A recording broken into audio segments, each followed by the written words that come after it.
हर देश की ताकत उसकी युवा पीढ़ी होती है। बूमर्स ने युद्ध के बाद देश को फिर से खड़ा किया। जेनिक्स ने जिम्मेदारी से और मेहनत से समाज को संभाला। मिलेनियल्स ने टेक्नोलॉजी और करियर से देश को आगे बढ़ाया। अब बारी जेनजी की है। जेनजी यानी कि 1995 से लेकर 2010 तक के बीच पैदा हुई पीढ़ी। ये वो लोग हैं जिन्होंने बचपन से ही mobile, internet, phone, social media ये सब देखा है।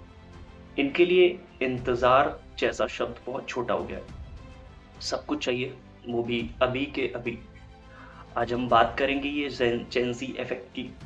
आखिर ये कहाँ से आया और इसे इतना टॉक्सिक क्यों कहा जा रहा है, और ये एक ऐसे देश के पतन का कारण बन रहा है जो कि इस समय न्यूज़ में ट्रेंड में है। तो आप सब ने न्यूज़ देखी है और आप सब इस समय और कितनी बड़ी घटनाएं हुई हैं उससे रिलेटेड, ये सब आपको पता है, सब आप जानते हैं। और मैं भी उसी जेनज़ी का पार्ट हूँ, उसी जेनज़ी का हिस्सा हूँ। सो उसी चीज़ को लेके और उसी एक्सपीरियंस से आज मैं एक चीज़ ये सारी चीज़ें आपसे शेयर करने जा रहा हूँ।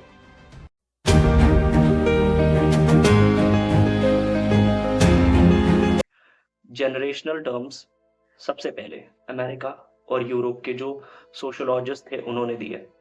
बेबी बूमर्स, जेन एक्स, मिलेनियल्स और फिर जेनज़ी। जेनज़ी पहली ऐसी पीढ़ी है जिसने कभी बिना इंटरनेट की दुनिया ही नहीं देखी। जहाँ पहले की पीढ़ियाँ चिट्ठी लिखती थी, या यहाँ पे हम लोग जो है वो व्हाट्सएप पे टाइप करते हैं। जहाँ पहले लोग किताबों में ज्ञान ढूंढते थे, हम लोग गूगल पे सर्च कर लेते हैं।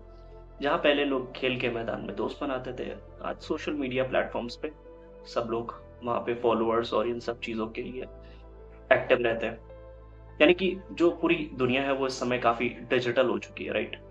टॉक्सिक माइंडसेट क्यों कहा जा रहा है जेन ज़ी को? अगर आप इसको थोड़ा-सा डिवाइड करके देखें कई पार्ट्स में, तो पहले है इंस्टेंट ग्रैटिफिकेशन। तो पहले लोग पेशेंस बहुत रखते थे, उन लोगों के पास पेशेंस बहुत होता था, पेशेंस से काम करते थे। बट अब जेन ज़ी को चाहिए, हम सब जो है वो तुरंत चीज़ें चाहते हैं, इंस्टेंटली सब हो जाए। चाहे वो रील्स के थ्रू हो, चाहे वो शॉर्ट्स के थ्रू हो, कैसे भी हो, उस पे रातों रात फेम पाना चाहते हैं। डिजिटल वर्ल्ड और रियल वर्ल्ड में जो डिफरेंस है वो लगता है कहीं ना कहीं ये पीढ़ी को नहीं पता है कि रिश्ते, दोस्ती, यहाँ तक कि करियर भी अब सोशल मीडिया पर ही है। दोस्त से मिलने के बजाय 3 घंटे वीडियो कॉल पे बात कर सकते हैं, ये रियलिटी बन चुकी है। Entitlement versus hard work. पहले लोग 10 से 15 साल नौकरी में टिकते थे, अब 1-2 साल में लोग अगर ग्रोथ नहीं दिखती तो वो जॉब स्विच कर देते हैं। तो जॉब हॉपिंग भी एक नया ट्रेंड बन चुका है। Cancel culture and hyper sensitivity. किसी की राय पसंद नहीं आई तो उसे बॉयकॉट कर दो, चाहे वो कोई ब्रांड हो या कोई भी इंडस्ट्री हो। अगर समझ से परे है या उनके अकॉर्डिंग चीज़ें नहीं चल रही है तो कैंसिल कल्चर बहुत जल्दी तुरंत आ जाता है कि ब्लॉक करना या बॉयकॉट करना, ये सारी चीज़ें तुरंत एक्टिव हो जाती हैं। और consumerism and lifestyle show off. पहले लोग ज़मीन पे सोना या सेविंग्स करना पसंद करते थे, बट जेन ज़ी ईएमआई पर फ़ोन ले लेता है और सोशल मीडिया पे फ्लॉन्ट करता है। फास्ट फैशन, गैजेट्स और लग्जरी लाइफस्टाइल में मोस्टली हम लोग ये सोचते हैं कि इन सब चीज़ों से थोड़ी सी लाइफ फेम, जिससे कहते हैं फेम हो सकता है, या सोशल मीडिया पे डालना, सोशल मीडिया पे ट्रेंड करना, फॉलोअर्स बनाना, ये सारी चीज़ें। और इससे असर क्या हो रहा है? क्योंकि देश की जो, हमारे देश की या किसी भी कंट्री की, किसी भी, I am not talking about सिर्फ India, I am talking about the whole world, सबकी बात कर रहा हूँ मैं। तो जो युवा पीढ़ी होती है वो देश की एक बैकबोन होती है, हर किसी भी कंट्री की। और अगर ये बैकबोन मजबूत नहीं होगी तो देश तरक्की कैसे करेगा, राइट? अगर ये पीढ़ी कमज़ोर पड़ गई तो धैर्य, जिम्मेदारी और संघर्ष की कमी से देश का जो भविष्य है वो कमज़ोर हो जाएगा, राइट? जैसे चाइना ने टिकटॉक पे बैन लगाया था, क्यों? क्योंकि उसकी जो यूथ है वो बिगड़ रहा था।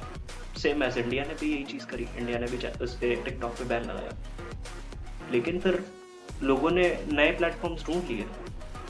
अब यही दिखाता है कि एडिक्शन और इंस्टेंट फेम की जो चाहत है वो कितनी गहरी है आजकल के माइंडसेट के अकॉर्डिंग, राइट?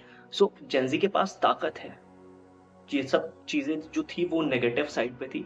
अब जो पॉजिटिव साइड है हम लोगों की पीढ़ी की, जेंजी की, वो ये है कि हम लोगों के पास ताकत है, क्रिएटिविटी, टेक्नोलॉजी और आवाज उठाने का हौसला।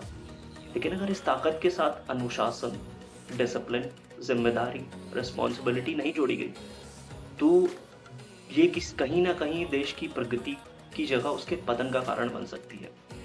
और असली सवाल ये है कि क्या जेंजी वो पीढ़ी बनेगी जो भारत को एक नई ऊंचाई पर ले जाएगी। ये अभी किसी देश में ये सारी चीजें जेंजी इफेक्ट के दौरान चल रही है। हमारे देश में बहुत सारी ऐसी चीजें हैं, बहुत सारे ऐसे लोग हैं गाइड करने के लिए हम लोगों को और सारी चीजें करने के लिए, जो हम इन सब चीजों से इतना इफेक्टेड नहीं होते।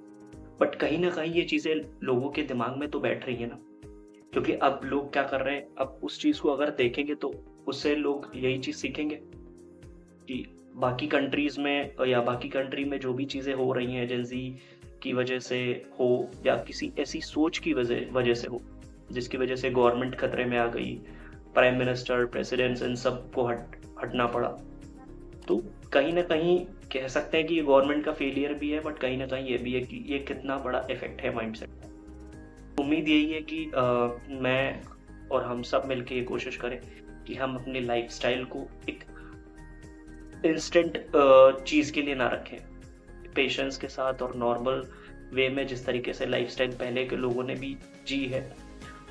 सो आई होप यह वीडियो आपको बहुत अच्छी लगेगी, आप इसे ज़्यादा से ज़्यादा शेयर करो। और तो तब तक के लिए मिलते हैं किसी अगले अच्छे सा टॉपिक पे, अगले नए वीडियो पे।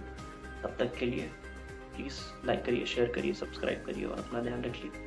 Bye bye.